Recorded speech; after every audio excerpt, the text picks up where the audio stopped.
आज माझ्या मम्मीचा बर्थडे आहे. ती काही डेसाठी बाहेर गेली फिरायला. सो मी तिच्यासाठी एक परफॉर्मन्स करणार आहे. आय होप तिला आवडेल. तुझी चोळी तुझी साडी नेसून पाहिली,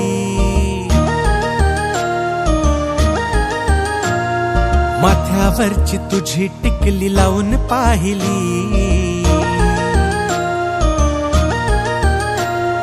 तुझी चोळी तुझी साडी नेसून पाहिली, माथ्यावरची तुझी टिकली लावून पाहिली. सगळं केलं तरी देखील जमलं नाही काही. कशी हो तुझ्यासारखी मी सॉंग आई, सांग आई. कशी हो तुझ्यासारखी मी सांग आई. Happy birthday mamma.